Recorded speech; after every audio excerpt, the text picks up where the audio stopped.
Hey, this is fun. I'm doing an unplanned video in my car on the way to the store to get some ribeyes. So I'm gonna switch that window so I can maybe let you guys hear me better. But this is just gonna be quickly on the differences between the last time I did Carnivore to fix insomnia and this time I'm doing Carnivore to fix insomnia. Because I've done it twice now to fix insomnia.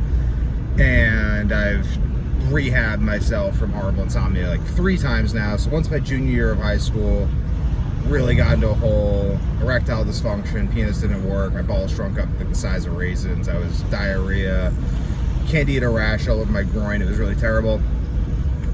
Fixed that with Thermo the first time, the Thermo diet by Christopher Walker. The second time I went to UMass and I was eating tons, like there's soybean oil sprayed on everything, so everything they labeled soy free, oh my god, I should make a video alerting people at UMass about that. I will do that next.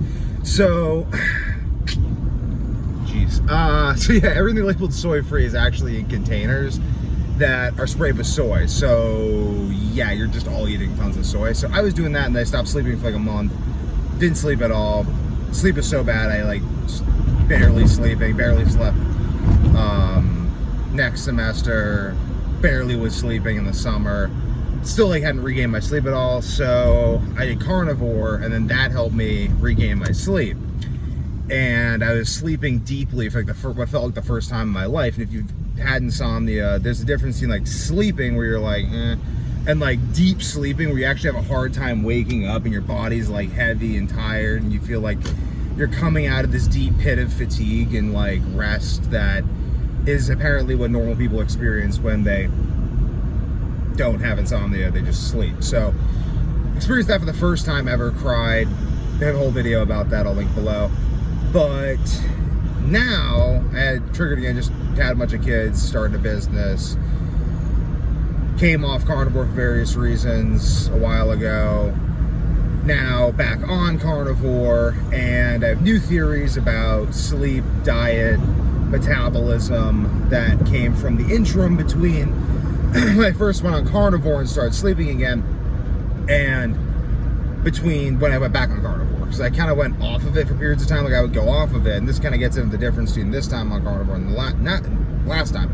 So when I would get off of Carnivore last time, I would just treat this as like free days and be like, I'm gonna like drink alcohol, potentially, not always, but potentially eat candy, eat whatever. Like I would just eat junk food.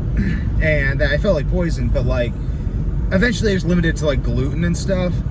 And I think over time that it didn't help my gut, certainly. And then I was also eating a lot more protein the last time I was on Carnivore. And that wasn't helping my gut either, because it turns out a higher fat content is necessary to help your body keep detoxing iron and other things.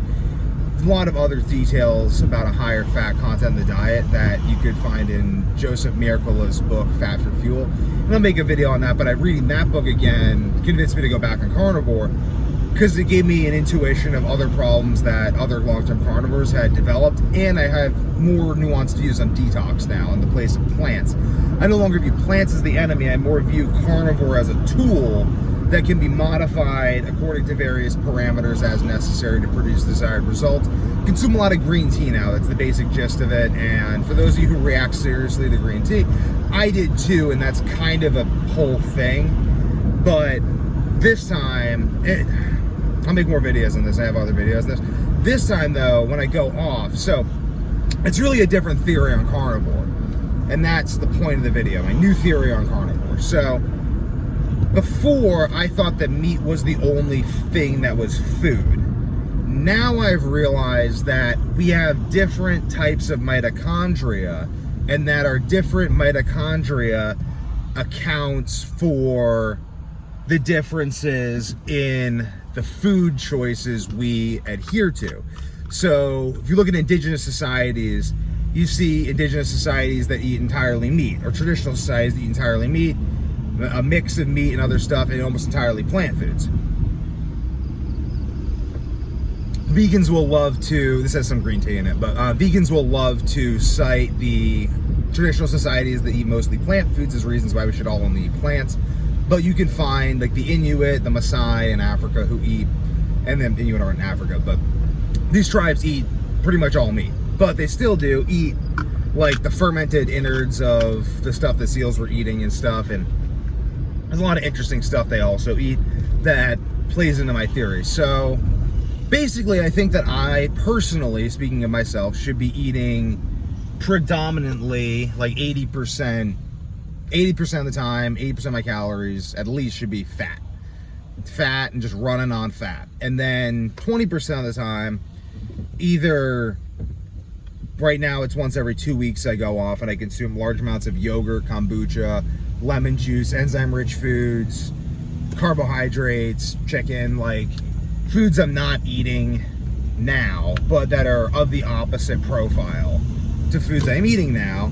And then I go back on carnivore and go back to eating ribeye, eggs, which I think eggs help with bile production, and liver, which also definitely helps with bile production. So, and that I can tell that because there's less undigested fat in my stool, and I feel better, and gallbladder issues resolved, a whole bunch of other stuff on gallbladder I can get into. But keeping this to the point, I'm using those days off, not every week, but I didn't even do that initially in carnivore. Initially I did a month straight, and then I'd go like off once a month, and then that gave me the adaptation to go off once a week. So now I'm just going off once every 2 weeks-ish, aiming to stay on it longer and longer, and feeling better each time I cycle through this cyclic carnivore type thing I'm doing, but consuming lots of green tea and using the days off as an opportunity to rebuild my gut and teach my body, for lack of a better word, to digest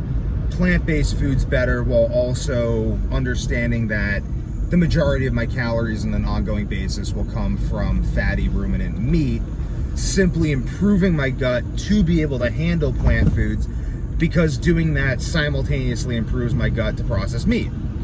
And just aiming for this increase in gut health rather than tolerating a slow decrease in gut health,